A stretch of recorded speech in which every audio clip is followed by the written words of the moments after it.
Thank you for coming back to We the People News. Please subscribe, please leave your thumbs up, and please leave your comments. First of all, I want to say thank you so much for all the support I get from you on this channel. Thank you so much. Bitcoin, WhatsApp, cryptocurrency of any kind that you will see in my comments with a picture of me and a variation of my name, please know that that garbage is not me. That is an imposter. If you don't see the little check mark beside my name, it is not me. Yesterday's video, if you did not see it, please go back and watch it. There's a lot of good stuff on there I don't want you to miss, and it would help me out a lot here on YouTube. Thank you so much. Okay, y'all, I got quite a bit to cover today. Yes, it could be the end of Joe Biden, and we're going to talk about that in just a minute. Y'all, I don't have to tell you, things are going up everywhere. I mean, electricity's going up, cable's going up, internet is going up, food is going up, prices are going up, rent's going up, everything across the board is going up. And some of these things I can halfway understand going up. Some of them I cannot understand. Like cable TV, I can't understand what the pandemic has to do with that. Electricity, I can't understand what the pandemic has to do with internet. I mean, food, supplies, the supply shortage would cause that to go up. But the utilities, I don't understand why they're going up. On top of that, I don't understand why the government is letting them go up. Why the government is letting these companies do this to us. One more sign that the government just don't give a damn. This is something the government can do. Everybody talks about the things that the government can't do. This is something the government can do. They could mandate a freeze on all utilities and gas prices until the pandemic is over. Unless these companies can show definite reasons why they're going up. I've seen it done before.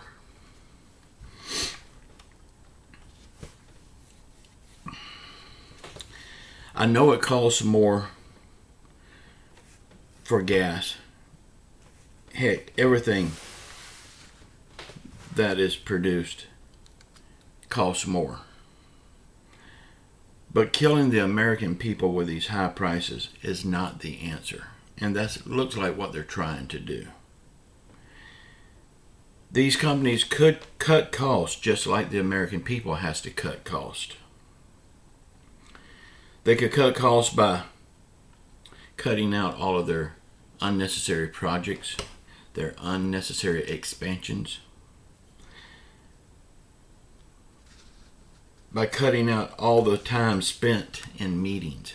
Most companies waste so much time in meetings to make the big shots feel good. I've seen it everywhere I work. There was always meetings, and there was nothing accomplished in those meetings.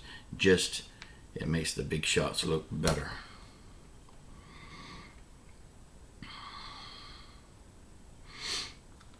Extending these companies, they're growing these companies like there's nothing happening right now.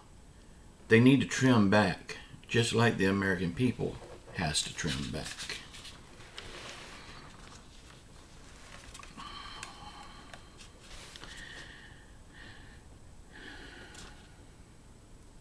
The pandemic has not slowed down these utilities one bit. These utility companies, they have not slowed down one bit. They're acting as if nothing is going on. But the American people, on the other hand, has to pay the higher prices. The American people has to cut back on necessities to pay these higher prices to these companies.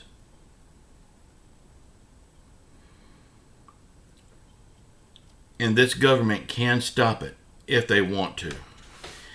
These utilities are so deep in these politicians' pocket, it's pathetic. I mean, why don't you think these multi-billionaires and big corporations pay taxes? Because they are deep in these politicians' pockets as well. these politicians do not want to make these companies and these billionaires mad, because this is where they get their funding for their campaign.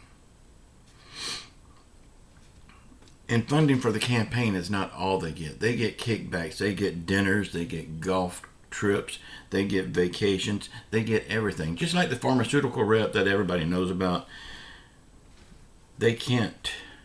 Pharmaceutical reps can't get the doctor to, per se, sell his product. He can't pay him to do that. But he can make office lunches. They do it. I've done the catering for a lot of these. They give them golf trips. They give them vacations to Disney World, cruises. They do all kinds of stuff just so they can make the sale, and the doctor will prescribe that prescription. Okay, I'm getting off course here. I'm not supposed to be talking about medicine right now. Now, we all know there is no common sense in Washington, D.C. But here's a big dose of common sense about our southern border. But first, I want to say thank you so much for all the support that you give me on this channel. I really do appreciate you for it. Thank you so much. Okay, a big dose of common sense. Chad Prather, he's running for governor in the state of Texas. Here is what he said about fixing the southern border.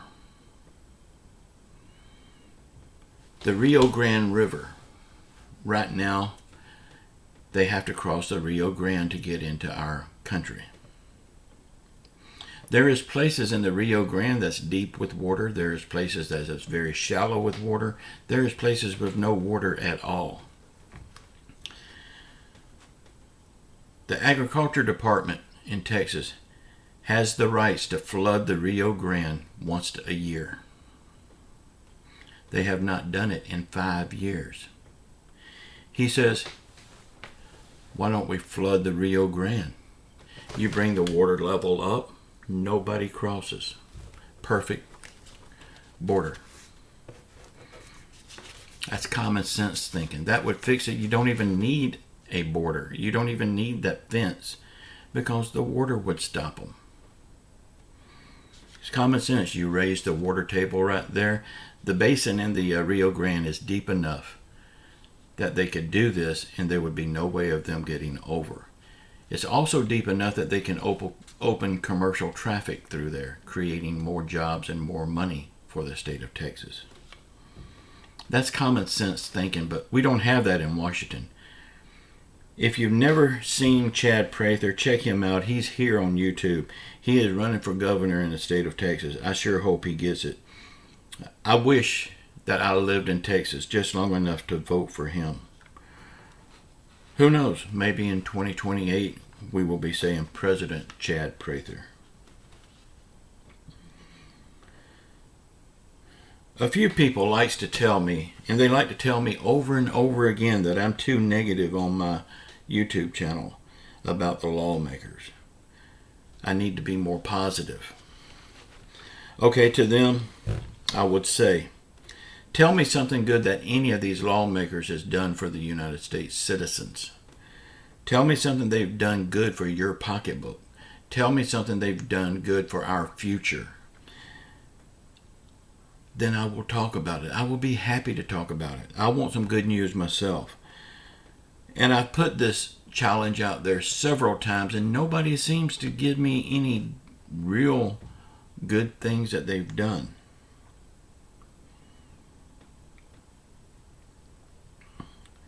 One thing I can say good is that in the midterms, all of these piles of cow manure that's in office right now will be cleaned up. They will be all out looking for a job. And the ones that we can't get in the midterms, we'll get them in the 2024 vote. Okay, goodbye Joe Biden. That sounds good. Y'all, it looks like Joe Biden's own party is turning against him bigly. They are blaming him for almost everything that's going on right now. Could this be the beginning of the end of little Joe? Something is telling me that we may not have to wait until 2024 to get rid of little Joe, the little dictator that he wants to be. Maybe the Democrats will do this for us. The only thing that worries me about this is who's going to be replacing him. Well, we got Kamala Harris, we got Nancy Pelosi.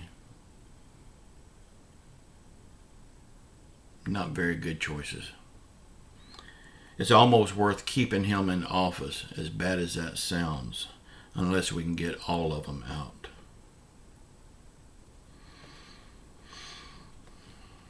Y'all, we have to change. We have to change the way we vote. Better yet, we have to vote. There's so many people that don't vote, but still running those jaws when something don't go their way. We have to vote or shut the hell up. It's that simple. No excuses, just get out and vote. People says that these politicians are all so crooked that they won't vote. Well, shut up.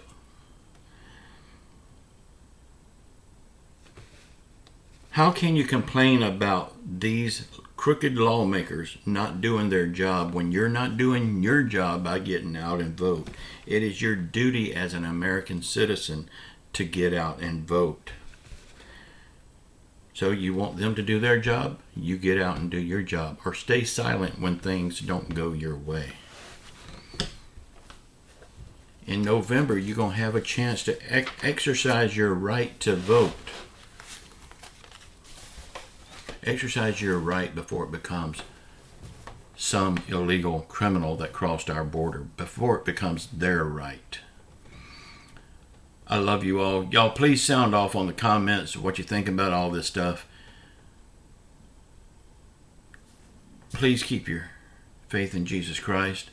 Please say a prayer for our world. Say a prayer for our country. Say a prayer for our leaders. Say a prayer for our people that's hurting through COVID, financial hardship, or any other affliction. And just know I love you all until the next time. Ciao.